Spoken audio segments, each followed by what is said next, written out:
Okay, I'm going to go ahead and show you. I think you said how to work number 2 on the review. So this is kind of what it looks like, and I think I have your exact numbers because I went to your review. But the example or the question has $11,000 that they want you to calculate it being invested at 8% compounding quarterly for 4 years, and then at 7.87% compounding continuously for the same 4 years. See which one is the better investment. In other words, which one will give you more money when it's all said and done. So I have the two formulas written down.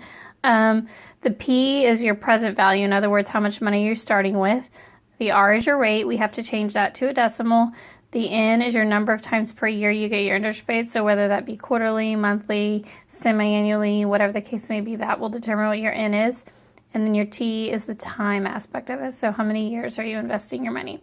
So you'll see that I've substituted all those numbers in here. Your present value is the $11,000. Your rate is the 8%, change to a decimal. Quarterly is 4 times a year. So the N is your number of times per year again. So that's your 4. And it just so happens that the time is also 4 years, okay? So putting this into the calculator, I would just kind of take it a little bit at a time, just to make sure you don't put too much in there, or, you know, the calculator maybe doesn't do exactly what you want it to do. So I usually just start with the fraction 0.08 divided by 4. Go ahead and get an answer there. Then I add the 1 to it that's right next to it. And then I raise that whole thing to, it would be the 16th power in this case. So I use this little number right here, this little button I should say. And then last but not least, in this case, I would multiply it by the 11,000. So $15,100.64 basically.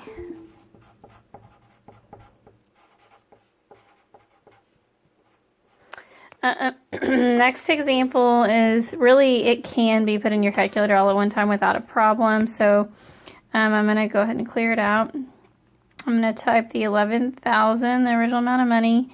And you'll notice that it's multiplied by e raised to a power. So on my particular calculator, it's actually above the natural log button. So I have to hit the second button. Punch that, and then I'll go ahead and type 0.0787. Make sure I got that right.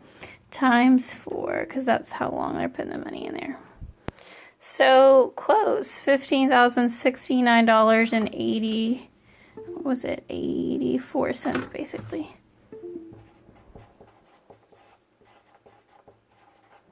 So looking back at those two numbers, you would want to put it over here, get you a little bit more money, about 30 bucks more.